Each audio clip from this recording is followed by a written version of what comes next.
A new area of low pressure still likely as we head through this upcoming weekend. I'm meteorologist Robert Spett. I want to break this down with a no hype update, so we're not going to be, throwing out grand ideas that they're going to see a super typhoon or anything like that, but we are going to be looking at heavy rainfall, especially in parts of Visayas, southeastern Luzon, and northeastern Mindanao. Now, there's a couple things going on here in satellite picture. Of course, we have the ITCZ, which is right in there, which is that initial shot of rainfall that we're already seeing pick up here as we head into our Friday.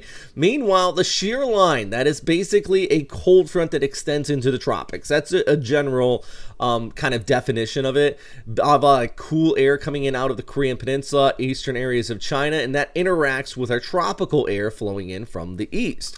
It's where that line sets up that we see, some pretty decent showers and even see that threat of some thunderstorms across parts of northeastern Luzon. But as this edges further south, we're going to continue to see that interaction in here, and already starting to see, southeastern Luzon, parts of eastern Visayas, as I mentioned, northeastern Mindanao, seeing the increase in this rainfall. So we're going to break that down more in just a second, but also later in this update, we're going to talk about this record-breaking snow, the third highest snow depth on record any month in Seoul, and also the heaviest snowfall ever in the month of November in Seoul over the last few days, all thanks to just a unique wind setup. It was sea effect snow, and came down hard. If you know what lake effect snow is, sea effect snow is like that on steroids, and Seoul got hit by it pretty hard.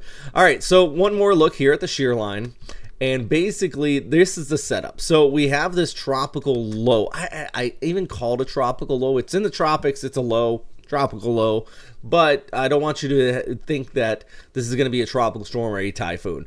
Really just kind of this broad low elongated here along the southern edge of that shear line, which means on the northern edge, we're actually going to see a pretty decent little pressure gradient, which is going to set up, gusty conditions along the coast of Catanduanes over towards southeastern Luzon. Yeah, that's Legazpi, parts of Samar here. And as we go ahead through Saturday and the Sunday, this all lifts towards the north, and even over towards Monday and the Tuesday, places like Manila could actually see an increase in rainfall here as that slowly kind of lifts off there, and even over towards Palawan too by Monday and the Tuesday as that low kind of pulls away after traversing the Philippines. But the East Coast definitely be the heaviest of this precipitation. Basically, as we head through our Friday all the way out to the 1st, flash floodings are a possibility here, landslides. That's kind of one of the main issues, especially if you get caught up in one of these kind of training areas that is one round of rain after another over the course of a day or two. You could be looking at that flood threat, and I think the highest chance will be there in southeastern Luzon. So with that said, of course, a lot of you have been seeing this graphic from Pagasa. Yes, there is a chance of a tropical depression, maybe a named storm, but it's on the low side. And regardless if we get a name or not, the rainfall warnings will be the bigger issue in this type of setup, not the signal force warnings. Sometimes I wish that a storm like this, albeit would not fit the definition of a named storm, but sometimes I wish they do get it, just because it perks people's ears up a little bit more, and people do tend to take them, unfortunately, seriously when you get that name on it, despite the fact, this is indicating, about 100, 200 millimeters of precipitation here as this wraps around. And over the course of just a day or two, that definitely could be a flood threat. So, yeah, this is going to be the areas. Our friends out here in Siargao, they're definitely going to be looking at pretty persistent rainfall Friday, Saturday, and the Sunday over towards Tacloban into Samar. Then as we go, actually say Friday, Saturday, Sunday, it's more so Friday, Saturday for northeastern Mindanao. As we head into Sunday over towards Monday, see kind of the bulk of this lifts towards the north, and then it really starts to impact southeast Luzon. So at least for our Friday, here into Cebu, you got 30 degrees, Tacloban at 32, Legazpi at 31. Rainfall is really going to start to pick up more so into Saturday, though, a little bit further there towards the north.